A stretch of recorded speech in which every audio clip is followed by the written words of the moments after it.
Varanasi link media.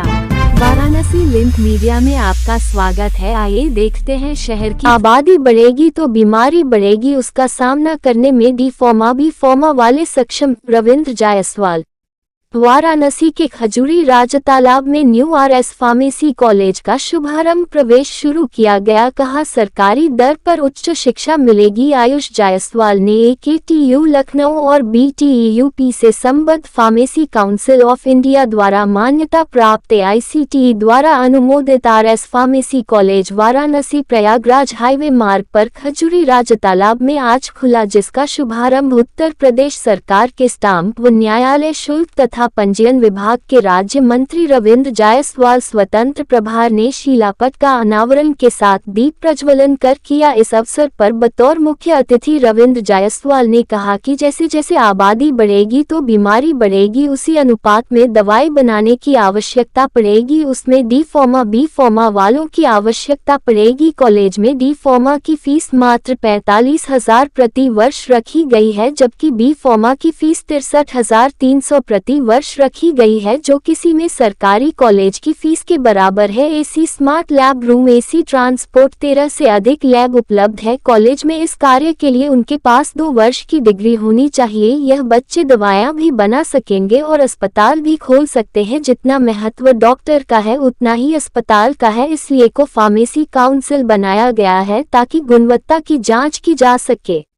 उन्होंने बताया कि 100 वर्ष पूर्व हमारे भारत में प्लेग और टीबी दवा नहीं थी, किंतु कोरोना काल में फार्मेसी ने दवा बनाई, जिसके कारण भारत में मृत्यु दर सबसे कम रही। अमेरिका सहित अन्य की मदद भारत ने की। यह कार्य फार्मेसी के वैज्ञानिक, विद्यार्थी व व्यवसायियों ने की। श्री जायसवाल ने बताया कि धीरेन्द्र महिला महाविद्यालय में फार्मेसी के लिए पर्याप्त जगह नहीं थी, इसलिए यहाँ खोलना पड़ा, जिसमें किसानों का भरपूर सहयोग मिला। उनका मैं आभारी हूँ। हर वर्ष यहाँ से 130 योग्य विद्यार्थी निकलेगा। आरएस फार्मा कॉलेज के अध्यक्ष आयुष जायसवाल ने बताया कि हमारे यहाँ सरकारी दर पर उच्च शिक्षा मिलेगी। प्रवेश प्रारंभ हो गया है। कॉलेज की वाइस चेयरमैन श्रीमती अंजू जायसवाल ने शुभकामना दी। प्रारंभ में अतिथियों का स्वागत कॉलेज की निदेशक श्रीमती अक्षता जायसवाल ने किया। कार्यक्रम का संचालन श्रीमती सुनीता पांडेय, रविंद्र प्रजापति तथा आभार प्रकाश अंकित सिंह ने किया।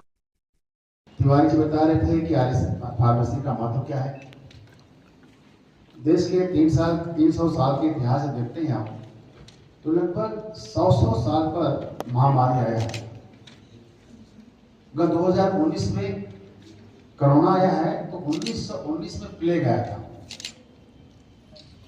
और प्लेग में जितनी मौतें भूख से हुई, जितनी मौतें बीमारी से हुई थी, उससे कई गुना मौत हुई थी भूख से। हमारे पास दवा नहीं थी, हमारे पास सिंपल सा टीबी के दवा नहीं थे। भारत के लोग टीबी मुक्त करने के लिए अभियान चलाए, तो हमने अमेरिका से दवा मांगा, और अमेरिका ने अपने पूरे देशवासियों को दवा खिला दिया। उसके बाद भारत को दान दिया था। समय बदला, समय बदला। अब का युग मोदी जी का युग आ गया। जब 100 साल बाद दोबारा कोरोना आता है, तो 100 साल पहले 1919 में प्लेग हमारे पर दवा नहीं था, लेकिन जब 2019 में कोरोना आया, तो भारत के नौजवानों ने, फार्मेसी के लोगों ने दवा बना करके वैक्सीन बनाया। न केवल भारत को, पूरे विश्व को भी वैक्सीन दे करके लोगों की जान की रक्षा किया है। यह भारत का कमाल है। कमाल कौन के 100 साल पहले मेरे पास प्लेग था, प्लेग का दवा नहीं था, टीबी का दवा नहीं था, और 100 साल बाद जब इतिहास फिर से दोहराता है और कोरोना आता है, तब देश के नौजवान जो बी फार्मा किए थे, जो फार्मा PhD किए थे, जो डी फार्मा किए थे, उन्होंने एक नहीं 2 वैक्सीन बनाया और दवा बनाया और भारत वालों को रक्षा किया। हमारे बगल में कहा जाता है कोरोना का जो बीमारी था वो आया था चाइना से। मृत्यु दर सबसे अधिक इटली में, ऑस्ट्रेलिया में, अमेरिका में। इनका था सबसे कम मृत्यु दर कोरोना में भारत में था, जबकि बीमारी हुआ था चाइना से मेरे बगल में। पूरे देश के लोगों को मेडिसिन के बल पर रक्षा करने का प्रयास हुआ। इस रक्षा के पीछे कौन लोग थे? सिविल इंजीनियर नहीं, आईएएस नहीं, आईपीएस नहीं, तो कौन लोग थे? वो शुद्ध रूप से हमारे फार्मेसी के विद्यार्थी, फार्मेसी के वैज्ञानिक, फार्मेसी के साइंटिस्ट और फार्मेसी के उद्योग में लाने वाले व्यापारी, इन लोगों ने जो कोरोना का दवा बनाया, जो वैक्सीन बनाया, उस कारण से मृत्यु दर सबसे कम भारत में रही। आबादी बढ़ रही, भारत की आबादी लगातार बढ़ रही।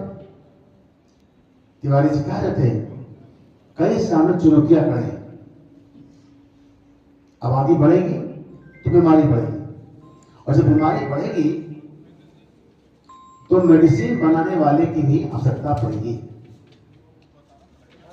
ये डी फार्मा, बी फार्मा करने वाले तो क्या करते हैं? डी फार्मा वाले आपको चांस है अपने खुद की दवा निकाल सकते हैं, या दवा की फैक्ट्री में आपको चांस मिलता है। उनको ये जरूरी है जो दवा की दुकान खोलते हैं खोल करके, ऐसा ना हो कि आपने बीकॉम करके बैठा दिया उस बेचारे को, उसको पता नहीं दवा क्या चाहिए, बीमारी क्या चाहिए। इसलिए उनके लिए डी फार्मा होना जरूरी होता है कि डी फार्मा वाले व्यक्ति को मेडिसिन क्या है, मेडिसिन कौन सी बीमारी कौन सी चाहिए मेडिसिन, यह जरूरी होती है। इस कारण से देश में कानून बना दिया गया है कि जब भी कोई मेडिसिन के स्वाद खोलेगा तो कम से कम उसके पास 2 साल का डी फार्मा का डिग्री होना चाहिए।